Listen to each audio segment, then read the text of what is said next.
बरेली पहुंचे राष्ट्रीय महामंत्री भाजपा सुनील बंसल, हुआ जोरदार स्वास्थ्य। एक राष्ट्र एक चुनाव प्रबुद्ध समागम का आयोजन रोहिलखंड अटल सभागार में हुआ। सुनील बंसल ने मंच से साफ संदेश दिया, बार बार चुनाव से समय, धन और जनशक्ति तीनों का अपव्यय होता है। इससे केवल विकास परियोजनाएं नहीं रुकती, बल्कि जनता का भरोसा भी डगमगाता है। उन्होंने जोर देकर कहा कि एक देश एक चुनाव से लोकतंत्र और शासन प्रणाली दोनों को मजबूती मिलेगी। कार्यक्रम में वन नेशन वन इलेक्शन संगोष्ठी के संयोजक डॉक्टर के.एम. अरोरा, महानगर अध्यक्ष अधीर सक्सेना, प्रदेश सरकार के कैबिनेट मंत्री धर्मपाल सिंह, वन मंत्री डॉक्टर अरुण कुमार, भाजपा के क्षेत्रीय अध्यक्ष दुर्गविजय सिंह शाक्य, सांसद छत्रपाल गंगवार, एमएलसी संतोष सिंह, पूर्व सांसद कुंवर महाराज सिंह, बहुरन लाल मौर्य, सिडको अध्यक्ष वाई.पी. सिंह, जिला पंचायत अध्यक्ष रश्मि पटेल और महापौर डॉक्टर उमेश गौतम, कायस्थ सेना कल्याण परिवार समेत बड़ी संख्या में जनप्रतिनिधि मौजूद रहे।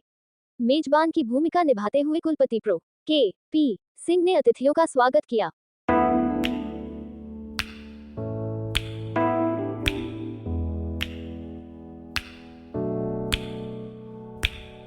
मंत्री के रूप में लंबे समय तक परिषद के राष्ट्रीय सह संगठन मंत्री के दायित्व का निर्वहन किया। उसके पश्चात आपकी भूमिका राजनीतिक क्षेत्र में तय हुई और आपने उत्तर प्रदेश के संगठन महामंत्री के रूप में 9 वर्षों तक का कार्य। वर्तमान में आप भारतीय जनता पार्टी के राष्ट्रीय महामंत्री के रूप में हम सब के मध्य में रहते हैं।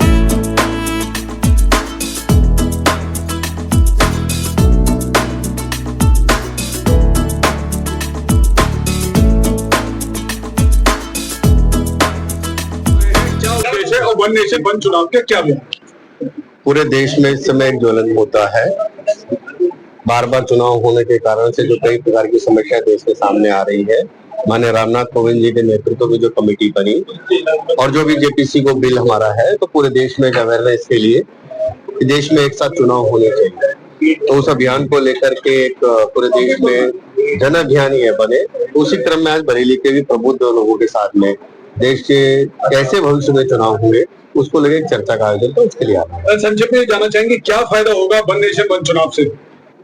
सबसे बड़ा फायदा होगा कि एक साथ चुनाव होते हैं तो देश के में विकास के काम होंगे तेजी के साथ में, हमारी प्रगति में जो बाधाएं हैं वो सब हटेगी, खर्चा भी कम होगा और जो हम भारत को आगे लेकर जाना चाहते हैं तो राजनीति कम होगी, विकास ज्यादा होगा। ये सबसे बड़ा फायदा एक बार एक साथ चुनाव होने से। अभी अपने स्टेज से कहा परिवारवाद पे भी असर पड़ेगा, किस तरीके से पड़ेगा?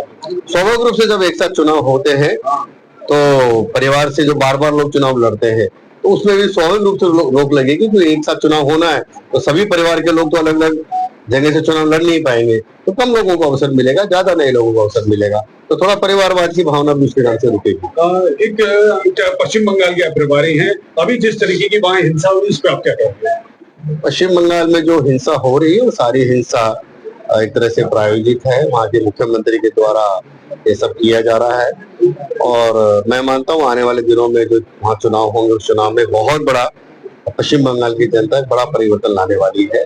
अब बंगाल की जनता वहाँ हो रहे भ्रष्टाचार से, वहाँ होने वाले क्राइम से, अपराध से वो जनता तो भी त्रस्त हुई है और जनता सड़कों पर आकर इस समय उनके खिलाफ अभियान चला रही है।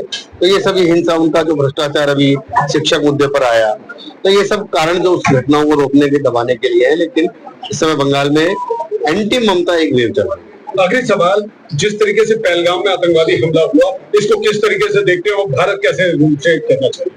मैं मानता हूं कि जो पहलगाम में घटना हुई है वो एक दुर्भाग्यपूर्ण है और हमारे देश में ऐसे 26 लोगों को जान गंवानी पड़ी और माननीय प्रधानमंत्री जी ने और केंद्र सरकार ने जो कहा है कि सरकार देश में आतंकवाद को एक तरह से कुचलने के लिए जो भी प्रयास करना है सरकार भी प्रयास कर रही है और देश के सभी लोगों का भी मानना है आने वाले दिनों में कुछ कठोर निर्णय केंद्र सरकार करके ऐसे लोगों पर कार्रवाई करेगी। एक संगठन के लेवल का एक सवाल है कि अभी जो संभल में राजेश सिंघल क्षेत्रीय उपाध्यक्ष, उनके भाई पे एफआईआर हुई है कि वो अवैध तौर पर गाड़ियां कटवाते हैं जमीनों पर, ऐसे लोगों से कैसे?